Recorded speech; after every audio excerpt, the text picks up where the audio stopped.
lanjut. Nah, adapun gangguan pada sistem pencernaan dimulai dari mulut ya. Mulut itu ada karies gigi yang disebabkan oleh bakteri Streptococcus yang menumpuk pada sela-sela gigi dan lama-kelamaan akan menyebabkan lubang, gigi berlubang.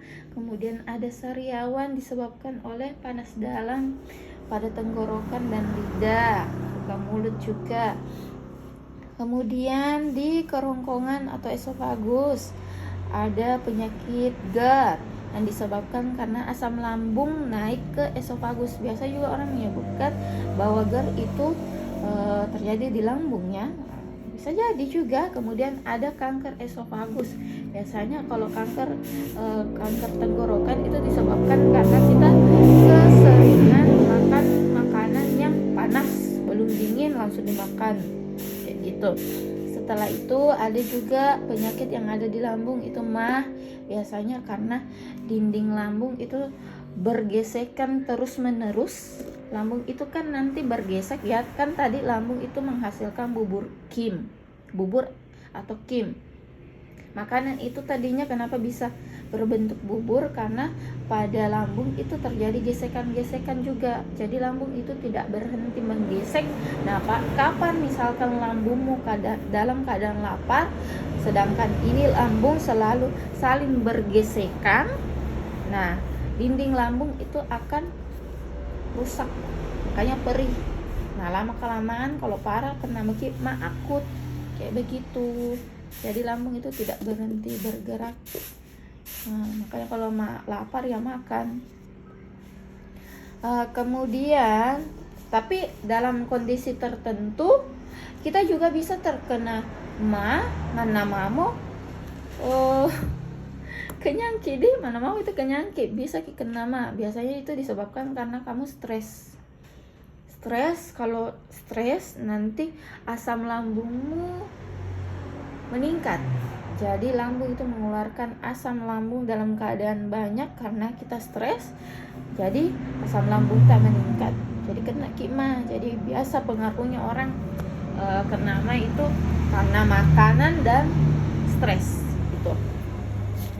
Kemudian ada juga gastritis yang disebabkan oleh makanan kotor, yaitu tadi kalau jangan mentang-mentang kita punya asam lambung yang berfungsi untuk membunuh kuman, lalu kita seenak jidat ceritanya pergi makan makanan yang kotor toh, kayak gitu.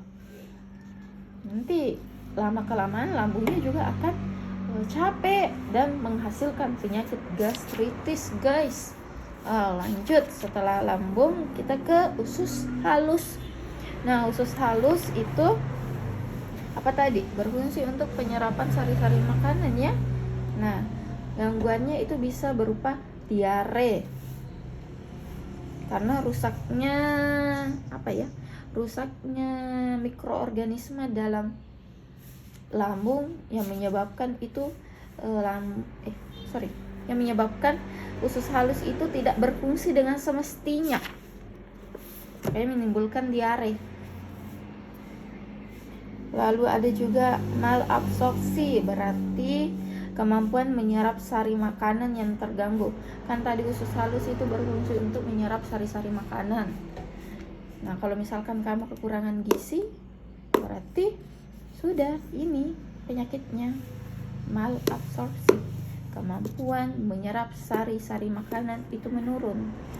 Kalau tidak bisa mencerna makanan dengan baik, nanti kena kekurangan gizi.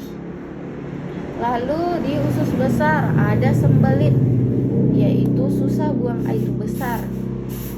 Kenapa biasanya orang susah keluar fesesnya? Itu bisa jadi disebabkan karena makanan yang kamu makan itu kurang serat, kurang sayur, kurang buah, atau makanannya terlalu keras. Terus bisa jadi kamu sudah mau beol tapi selalu ditahan. Nah, kalau misalkan selalu ditahan, ceritanya sudah menumpuk ini di rektum. Jadi feses itu sudah menumpuk di rektum, tapi kamu selalu tahan, pasti usus besar ini yang kolon pasti akan tetap menyerap air. Apa tadi fungsinya usus besar? Menyerap air, pengaturan kadar air. Nah, kalau misalkan kamu fesesnya selalu ditampung dan ini usus besar selalu menyerap air, mengatur kadar air, yang tadinya itu feses sudah bagus teksturnya untuk keluar, tapi karena selalu ditahan, nanti dia akan mengeras. Karena kenapa? Ini usus besar diserap kembali, yang harusnya sudah ideal diserap kembali. Toh? Begitu, karena selalu ditampung. Jadi lama kelamaan akan terjadi sembelit atau konstipasi, susah buang air besar. Begitu. Oke.